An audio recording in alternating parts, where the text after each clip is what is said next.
Yes, sir. Get out! Because what the fuck are you doing? Sorry, chef. Yeah, do me a favour. Yes, chef. Take that off. Give me the fucking jacket. I'm fucking up out of here. Get out! Yes! Get fucked! Dark Souls is not a confused game. It knows exactly what it is. And I know that's quite a weird way to start this video off, but it has to be stated, as it is the prevailing and overarching theme here. Games will usually have ideas about what it wants to do, what it wants to achieve, but oftentimes it'll fall short out of compromise, losing their original direction, whatever. It doesn't matter, because Dark Souls 1, right from the very start to the very end, knew exactly what it was and what it would take to realise that vision. Now, of course, like all games, it isn't perfect. There are bad points here, but even in those shortcomings, it still comes across as an exact vision. Well, maybe apart from that one area, but that's for later. For now, what I'm trying to say is that it takes an exact vision to create a new game genre. The Souls-like. And I feel that's like so crazy to say, man. Like just think about that for a good few seconds. It created a new genre.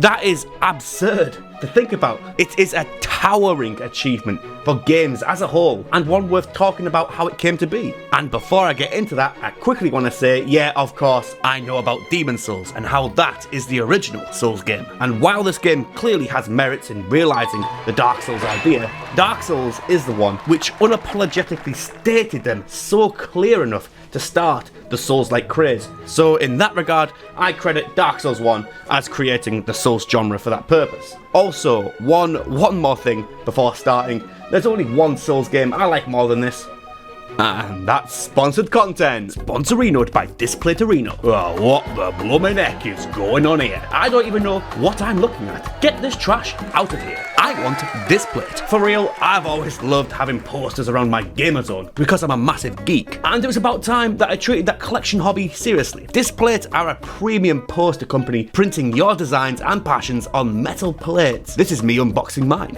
I don't even know why it needs so much shipment protection. It looks like these plates are all tucked in for bedtime. Snooze snooze. There's a huge amount of both branded and custom designs here. I went for Varty Videos and Pineapple's designs here because they're sick and I wanted to support my boys. Super quick 4 to 5 day delivery, printed in the EU, all that jazz, and what I love the most is how quick and easy the mounting system is. You just slap these babies and put it on, and you can change them over whenever you like. What's that, babe? The guests are coming around tonight. Babe, go and bring out the fine china. And of course, the metal that these are printed on are super nice. I was really sick of my paper prints getting torn and scuffed, so this is awesome. And also can even be cheaper than those paper printings by using my link below. I've really wanted to try some Displate for a long time, and I got sent these for the ad, which is the only reason I took this ad. For the posters, I'm not even joking. I don't know if I'm allowed to say that, so that's a double joke. Honestly, thanks to Displate for sponsoring the video. Links below.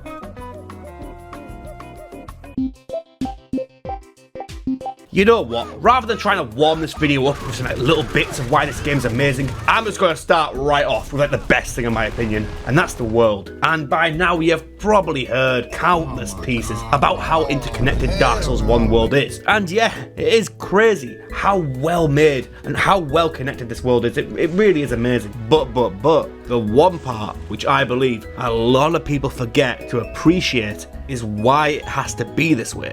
And that's the main thing I want to bring forward here. No bonfire teleportation right from the start adds so much to the world. First of all, well, the world has to be interconnected now, not just out of being cool, but out of necessity. Dark Souls 3, it's got that straight beam line. What is it? It's like High Wall, Undead Settlement, Road of Sacrifices, Fire and Keep. It's just that straight fucking line. And it's no mistake why these games don't have the level of interconnectivity here. It's because they just don't need to. They've got teleportation. You don't need to do that. Anyway, the second point I want to bring up is the big one. And it's how not having teleportation from the start makes everything so much more imposing and just so deeply immersive. Now, of course, what you guys find fun is purely subjective. I've seen countless people trying to get into Dark Souls 1 as their third Souls game, and they say, oh man, I was really put off by not having teleportation from the start. And that's fine. Like, I'm not telling you that you're wrong or anything. What you find fun is honestly your opinion, and that's cool. But I think I can put into words really well how absurdly deep the game feels without teleportation, and this is gonna go on for a while, so bear with me.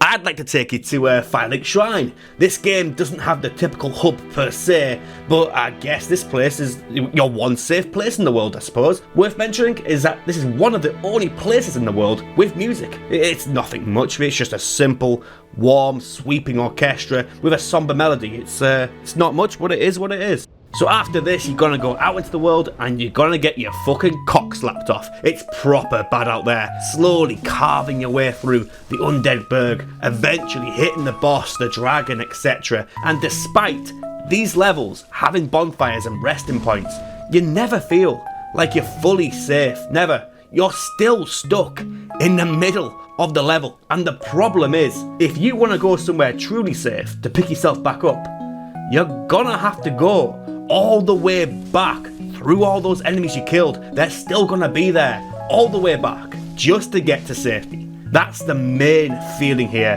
which comes back time and time again. You are in this world, solid as a fucking rock. You aren't able to skip around from place to place as you want. You are bam, smack, boom, you are right here. If you want to go somewhere, you're gonna have to go through it, either forward or back. You are in the world, solid as a fucking rock. Eventually, however, upon discovering the shortcuts within the levels, you'll eventually come across a bigger shortcut, and when you take it, you're gonna hear that melody first of all, ever so slowly come in.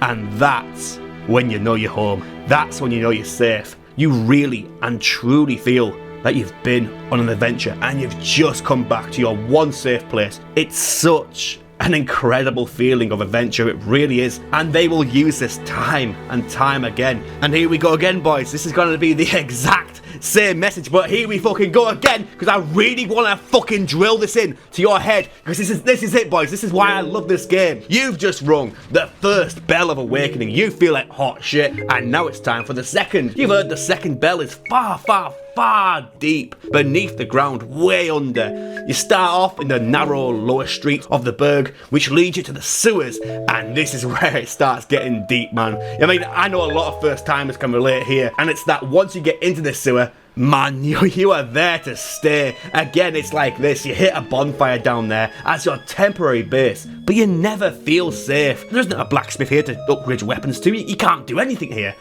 You're just here. And if you want to do all that, you gotta go all the way back up, yep, through all those enemies you just killed. Yep, they're still gonna be there waiting for you if you want to do that. It's moments like that which I just can't do with teleportation. You really feel so submerged and deep underground because, shit man, you can't just skip out. You gotta get out. You gotta get out. A lot of new players can probably relate to this. Being cursed for the first time. Despite me feeling that half health for a curse is a bit too fucking much of a punishment, I can't deny that it creates like a sense of urgency. It's like, oh, for fuck's sake, I was not prepared for this absolute shithole. That's it, I'm getting out. And then you kind of go on like a micro adventure within the adventure, and that's to cure your curse, because you're not going to be able to do this tough area with half health. But you probably could manage the previous area that you just did, and eventually the mini adventure concludes, but then it's like, oh wait, before I get back down there, now I know what's down there,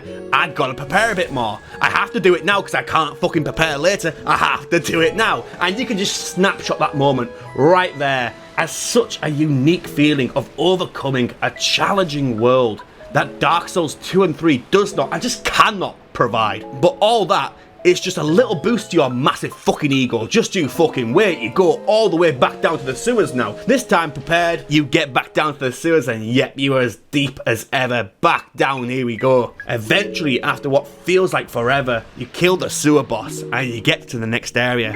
It's Blighttown, boys, and oh god, nothing could have prepared you for this. All the poisons, all the traps, man, you're in the fucking trenches now, lads. Most people would stop here, and I know a lot of people do give up at Blighttown. I did on my first time playing, but if you choose to press on and go even further and further, you can get right down to the bottom. But how fucking hell are you gonna get out now?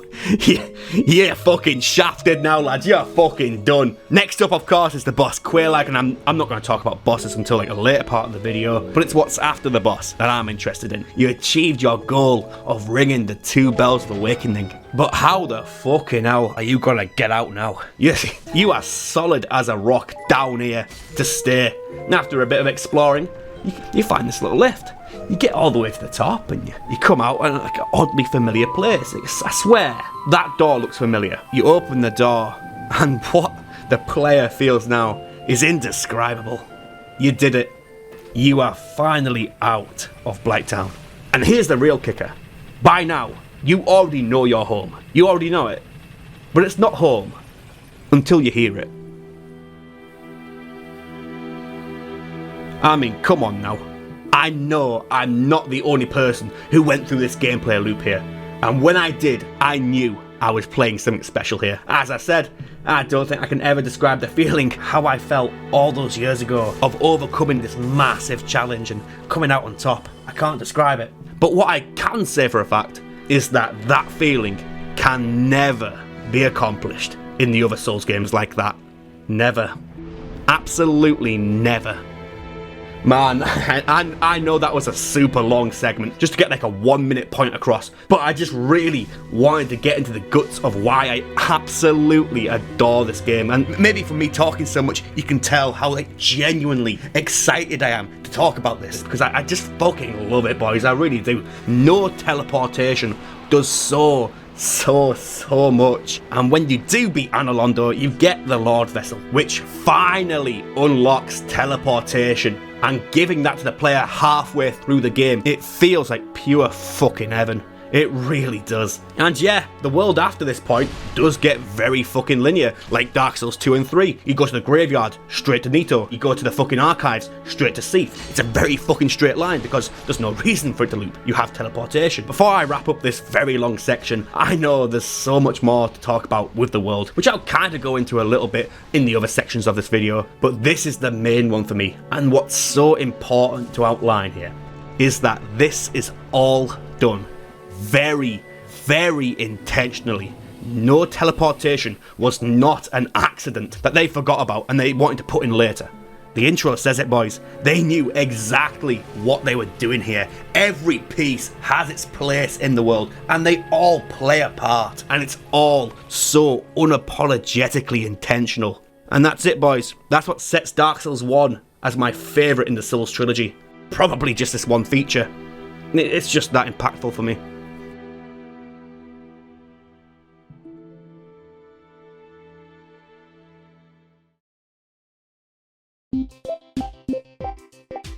Okay, well, since that section was so long, let's try and make the other parts a bit more snappy. Dark Souls 1's combat is probably the fastest and the slowest combat out of the trilogy, but overall I would lean towards it just being generally faster than all the other ones, and it's all shown in its rollout windows. I'm going to compare the Broken Sword here with Dark Souls 1, 2 and 3.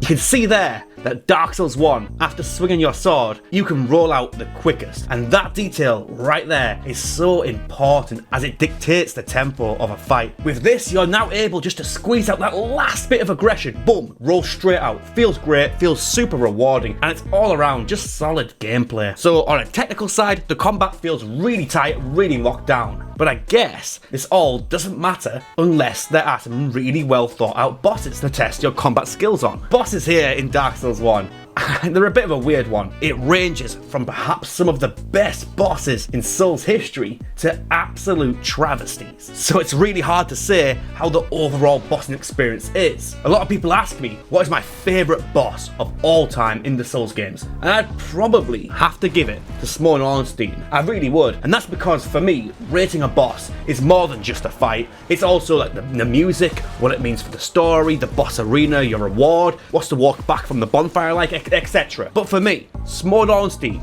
goes above all of that, out of being perhaps the most iconic Souls boss. Everyone knows about this boss. Even people who don't play Dark Souls 1 know about Smough Ornstein, and I love that. It's so important for the Souls game culture. You could talk to anyone about Dark Souls for the first time, and within 10 minutes, Smough Ornstein will always come up. Every time. It's that important. Fight itself is a brick wall, a real make or break point for so many players, myself included. On my second time playing through this game, I gave up here, and I started a new character much later. 2-on-1 fight is extremely difficult, and players can take days, maybe even weeks, stuck at this brick wall rite of passage of Dark Souls.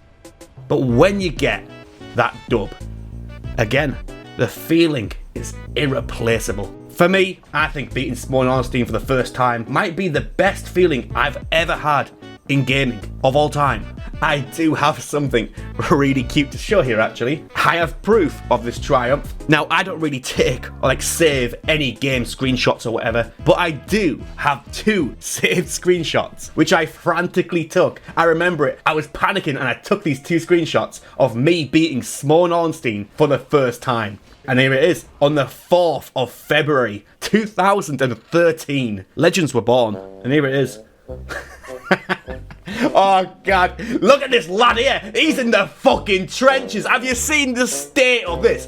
Full Havel. He's got full Havel and plus 2 Estus. He leveled strength enough to one-hand a giant shield. Oh god, he gets the kill, but he's still got the shield up, lads. He's not done. He's fucking ready for more. He's not finished. Oh man. And the thing is, I really don't have the heart to get rid of these screenshots. I always make sure that I have them saved in my folder somewhere, and it's just so fun to look at. It's so genuine. It is the pure Dark Souls triumph feeling in its rawest form. That's it. There it is. Of course, this game does have its bad bosses, and I do want to talk about those, but I'm going to save that for a later section of the video. For now, all I want to say is that Dark Souls 1's combat, when it's in the right mood, provides the most unfiltered version of the Dark Souls feeling, and that's all done through its combat triumphs.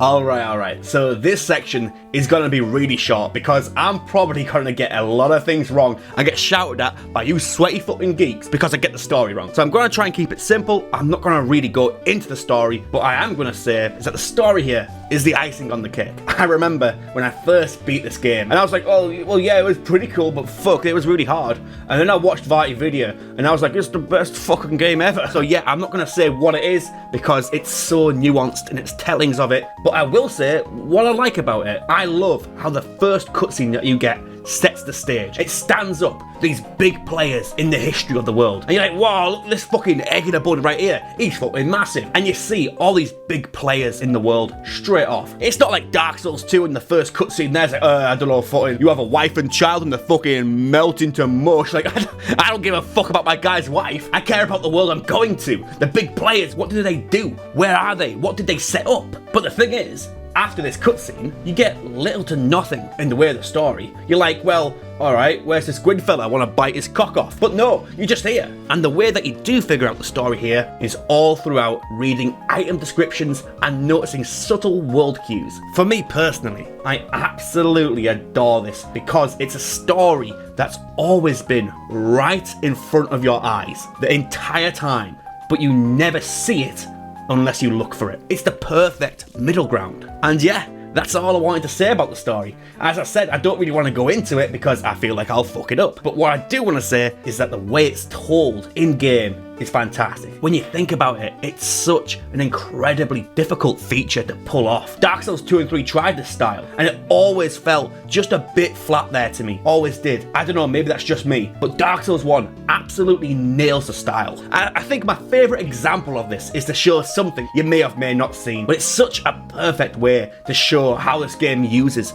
its world as a story. While working on the game, an artist approached Miyazaki with a design, and quote, I remember when I was drawing exploring the undead dragon, I submitted a design draft that depicted a dragon swarming with maggots and other gross things. Miyazaki handed it straight back to me, saying this isn't dignified. Don't rely on a gross factor to portray an undead dragon. Can't you instead try to convey the deep sorrow of a once magnificent beast doomed to a slow and possibly endless descent into ruin? That about sums it up perfect for me. Everything has a story to go with it, whether it's little text descriptions or just looking at it. The story in this game is everything and everywhere at once, to an absolute cutting level of depth. There is an old saying in my family, thou who art undead art chosen.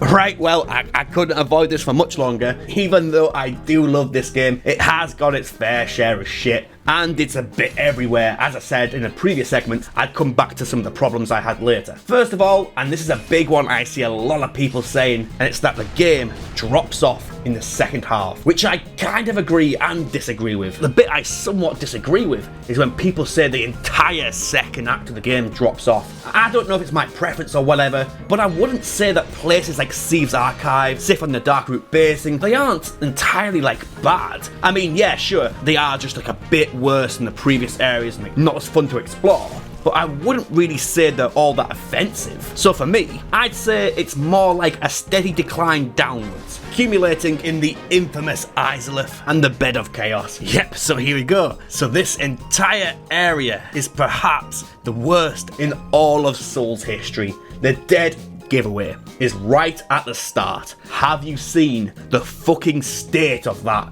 It just screams to me. They opened up a level editor, selected the enemy, and they just copy and pasted him. There's a bunch all over the fucking shop. What a fucking joke. And of course, the beloved Bed of Chaos. And the whole Bed of Chaos thing really reminds me of the philosophy behind Dark Souls 2. They wanted to try something new, unique, and memorable. However, like Dark Souls 2, just because you tried something new, it doesn't mean it's any good. And what you get here is perhaps the most hated boss in Dark Souls history. You might know about the development cycle of this game and how this entire place was not finished before release. And again, like Dark Souls 2, you can say, oh man, well, they didn't get to finish it, so like lay off them. I mean, Christ, come on now. You still paid $60 for it. Okay, well maybe not $60 these days, but you know what I'm saying. And yeah, I'm extremely curious too about what this would have looked like if they had a bit more extra time and it all played out as it should have done. But the matter of the fact is that it didn't end up that way. That's not what we got. This is what we got.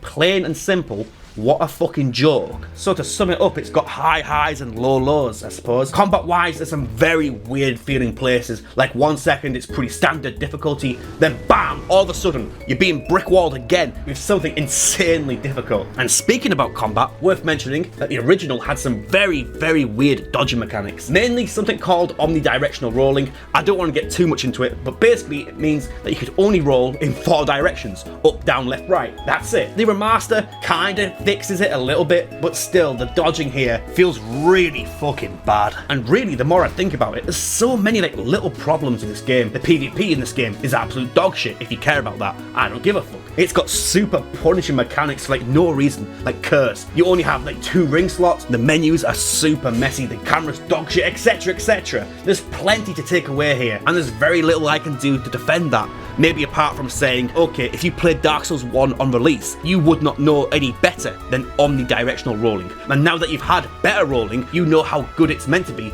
so it's unfair to go back there and say, oh, it was shit before because you didn't know any better before. But still, that doesn't matter. Yeah, there's no excuse. It's pretty dog shit. And you know what else is unfinished? This segment, because I don't know how to fucking finish it. So wrapping this whole thing up is going to be really messy, because looking back at this review, it's very clear that I had no structure whatsoever, and all I did is just get really excited talking about why I love this game, and it didn't really have any direction behind it. I just can't help it really. This game really does mean a lot to me, and I love talking about it like this. There's a very common saying that goes around the Souls community, and it's that whatever Souls game that you play first tends to be your favourite. And I find that absolutely true in my experience. Dark Souls 1 was my first one, and it's also my favourite. By the way, I absolutely love it when you tell a Dark Souls 2 fan that, and they always reply, I mean, yeah, but it's good on its own, I swear. As if they've got something to prove to someone else there. Like, nah, I'm very happy admitting that Dark Souls 1 feels so much more impactful than the others. And it's probably because it's the first one I played. What's wrong with that? I like it because I like it. And that's it. I'm very sure I closed out my Dark Souls 2 and 3 reviews saying, oh, it's whatever you like the most, that's cool. And I don't want to do that all over again. So what I will say instead are the facts. Dark Souls 1 popularised the Souls games, and as a result, invented the Souls-like genre. Sure, you can say, okay, true, but I think such and such did that way better. Yeah, cool. You can like whatever else. That's okay, that's not what I'm saying. What I'm saying is that this is where it started, and I don't think that anyone can deny that having this level of innovation and vision for a game at its time is nothing short of outstanding. And if you just so happen to like those innovations like I do, this will probably be one of your favourite games of all time. Also, during this review, I did try and keep out the elephant in the room, Elden Ring. I find that now it's going to be so hard to look back at these games fairly because how much Elden Ring did. And overall, maybe I just have to say that Elden Ring is the best one now because it has 12 years of progress behind it. But as a product of its time, Dark Souls 1 takes it every single time. And that's what it all comes down to in the end. If you agree or disagree with what I've said in this video, that's fine. But something which cannot be denied is that the Souls genre started as we know it right here. You have to understand, this is the real deal. Dark Souls 1 was good enough to define a genre.